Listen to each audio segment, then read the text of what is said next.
Fans, thanks for clicking today's Red Rose Report. Jim Ross, he was at developmental this past weekend for tryouts. Ross noted that about 15 to 20 men from the mainstream world of sports will be trying out for the WWE this weekend. And in case you missed it, I think it's Kmart's got a John Cena clothing line coming out at the stores aimed at children under age of 10. Whew, glad of that, because I don't want to wear those jean shorts around like he used to. Evan Bourne had a cryptic message on Thursday. He says soon the caterpillar will emerge from his cocoon as a shark with a gun for a mouth. Don't know. All right, Ross noted on Twitter that he's going to be doing a spoken word tour of the United States in the future. He's doing that, I think, over in the UK first. I don't know if I'd like to go see that or not. I wish he'd come over to the house and talk. But Kevin Nash tweeted the following about WWE decision to put Andrew Tess Martin on the Alumni roster. He says, I commend WWE for putting my friend Andrew Tess Martin on the Alumni page. Wish you could see the smile on my face. Independent wrestler, the Big O, received a tryout with the WWE before this weekend's taping. The Big O was best known for his appearance on the Zack Ryder's YouTube shows, which I never watched, so I don't know. All right, Canadian retailer Future Shop has revealed new details for the WWE 2014 video game. This is all for you gamers there, where you can select a wrestler from a plethora of legendary stars. Soon, cool visual elements included WWE video footage, classic images, multi-camera angles, and detailed cutscenes. And highly immersed audio environment, I guess, bringing out the raw emotion of power to the crowd as they react to your performance. Unlocked exciting new content and wrestlers, it says. Addictive gameplay, feature intuitive controls, and features a sense of escalation throughout the match.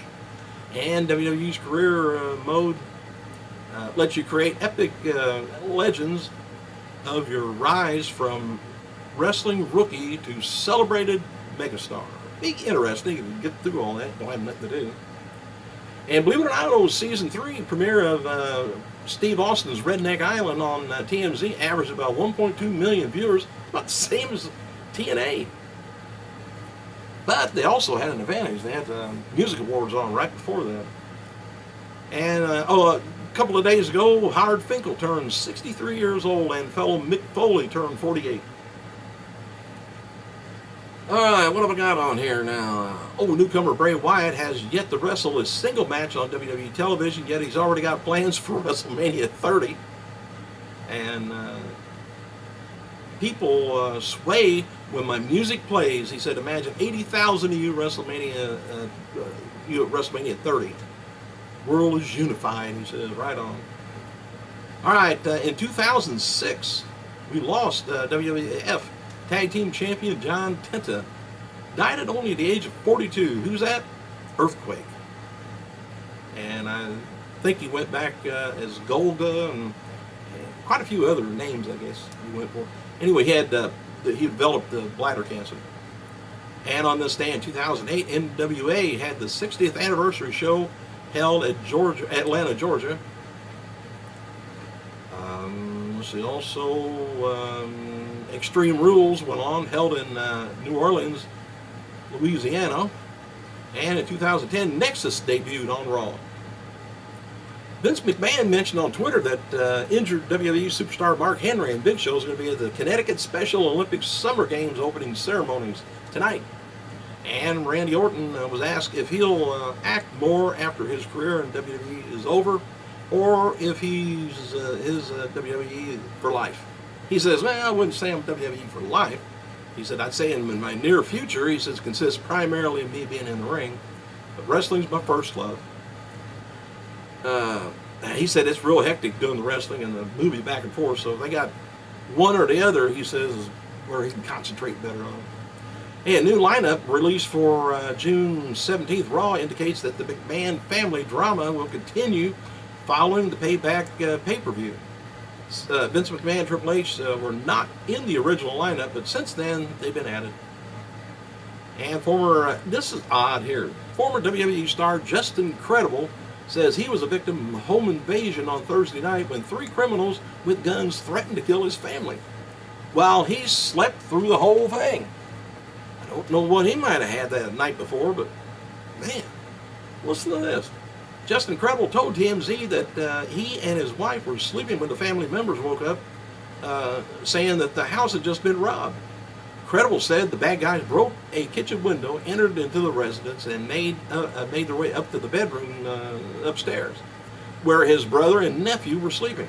Credible said the men tied up his brother with zip ties and told him if he made a noise they'd be shot.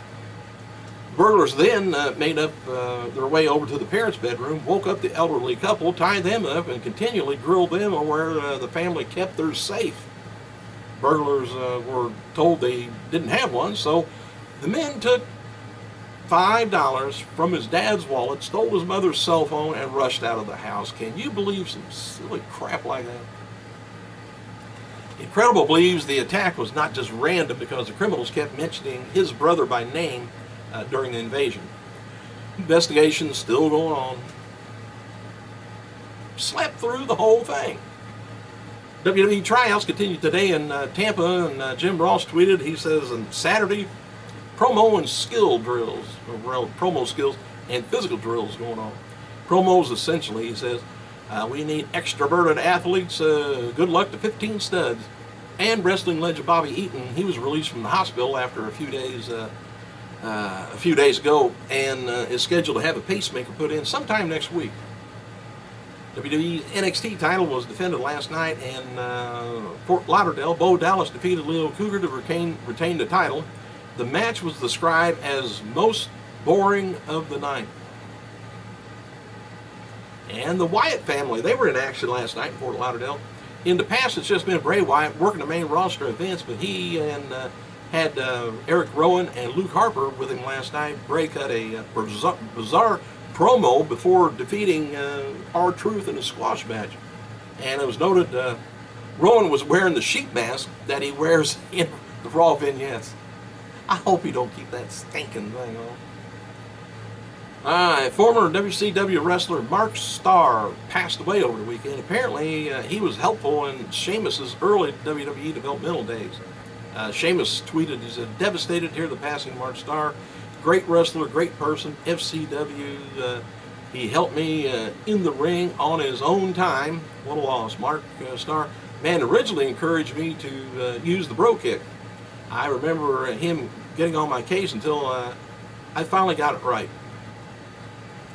Tyson Kidd continues to work out at the Chris Jericho affiliated 1D Sports Center in Tampa, Florida. Kidd tweeted, said, Power Day at D1 Tampa, squatting 185 pounds for reps.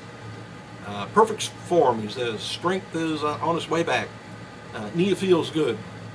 And Jim Ross noted that he was asked about the late Brian Pillman being inducted to the WWE Hall of Fame. Ross replied, been in mind for years. He says, don't know. Likely a long shot, though. It's another kind of drug-related death, so they're kind of, loosening up a little. I hope they loosen up a lot. WWE, there. Hey, thanks for clicking, you guys. I gotta go.